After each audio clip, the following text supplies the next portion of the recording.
much. Please be seated.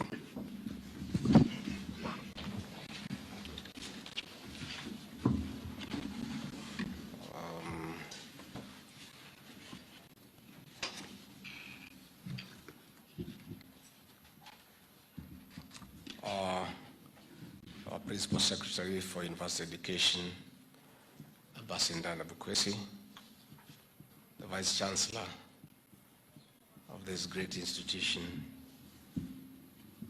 the CEO of the Pharmaceutical Society of Kenya, members of the faculty, invited guests, exhibitors, and innovators, Hamjambo. This afternoon marks the culmination of your two-day interactions in the world of medical science, research, and innovations. You've had fruitful, thought-provoking deliberations.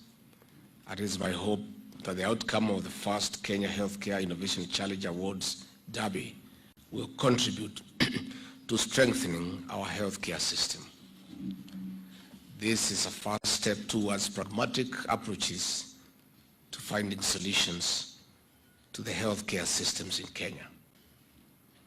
We cannot make reasonable steps forward like other nations in the world who have excelled not only in healthcare but also in the economic spheres, infrastructure, education, agriculture, among others, if we do not pay close attention to generation of new knowledge through research and innovation.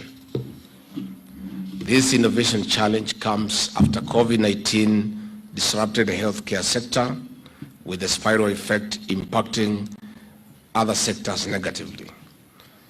But it taught us that we need to be prepared better through research and innovation. Ladies and gentlemen, indeed, it is for this reason that I wish to congratulate the Pharmaceutical Society of Kenya and the Kenya-UK Health Alliance for encouraging innovation in healthcare through the Kenya Health Innovation Challenge Award. This innovation challenge will contribute to improving the provision of healthcare services through local but world-class solution seeking drive innovations.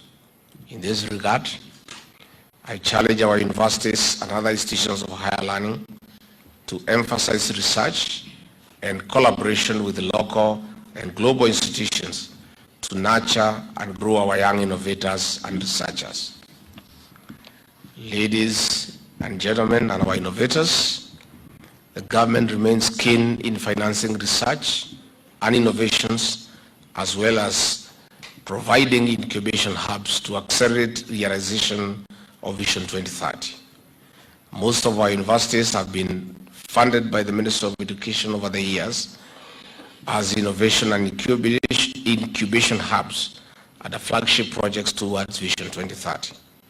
Indeed, the National Research Fund under the National Commission for Science, Technology and Innovation has been working with universities, research institutions, and individual researchers to ensure quality, reliable, transformative knowledge in our quest as a government to create employment for our young and grow their revenue streams, science and innovations.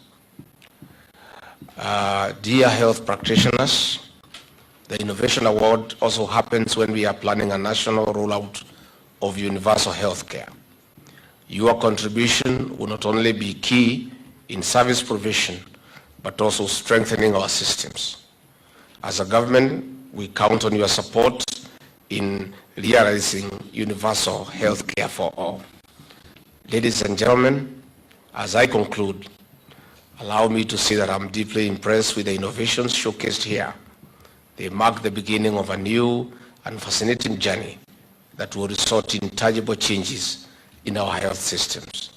I wish you the very best in your individual and collective journeys in research and innovation. Asanteni sana.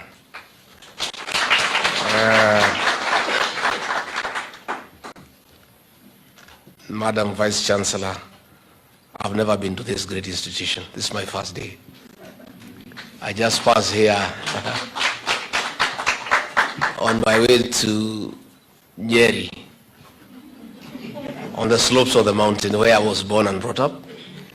I have sponsored many students here, but I didn't know you have such a great and magnificent facility. Congratulations. I'm very impressed. The buildings and the facilities are very well kept, and there seems to be a lot of order. You know, to think well, you need an orderly environment. And I am amazed, and I'll create time to come and visit this great institution. I want to encourage our researchers and innovators that the New World Order calls for very serious research and innovation. Those of us who don't want to research and keep up with the times will be left behind with the archaic age. We must move with the times. The world now is a global village. Technology is the in thing. The tech industry is the in thing. And for those of us who won't remain behind, you'll be out of touch with the reality.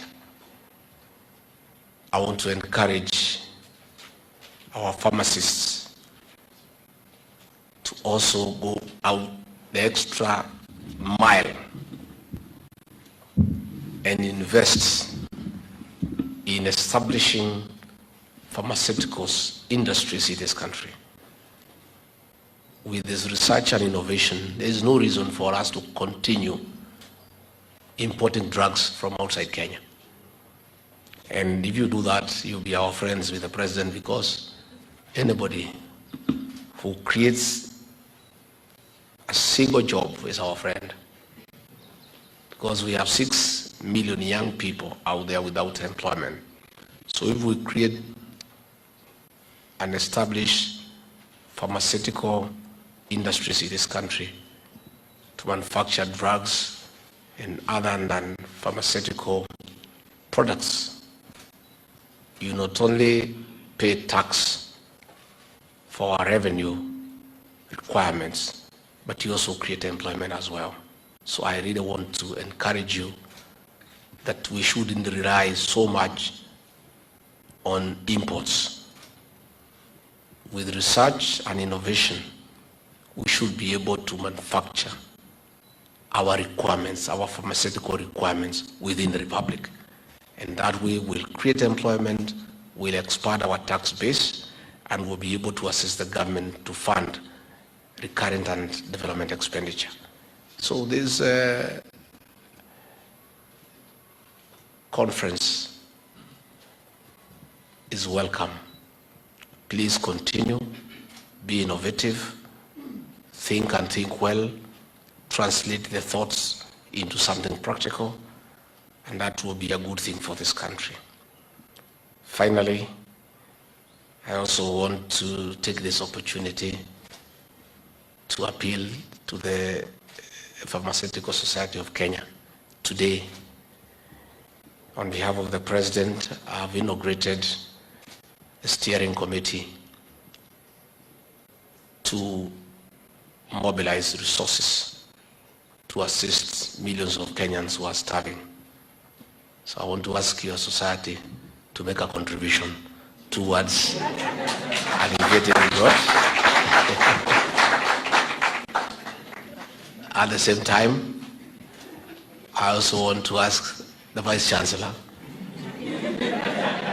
and the university family to also make a contribution, from the staff, the university itself, and the students as well.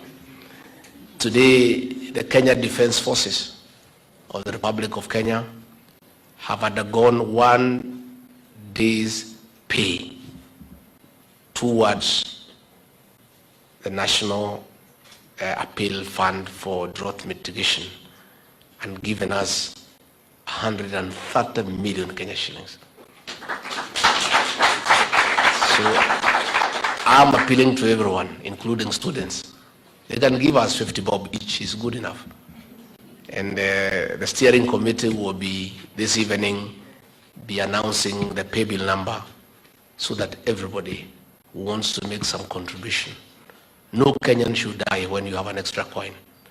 So I want to take this opportunity to also appeal to everybody who is here to make a contribution so that we assist Kenyans who are in a difficult situation. Finally, I want to say that the Ruto administration has identified a management style called continuous engagement with everybody, with those stakeholders. So anytime you want to interact with the president, with myself and the rest of government, we are available 24/7. Our reasoning is simple, very simple. We don't know everything. None of us has monopoly of knowledge.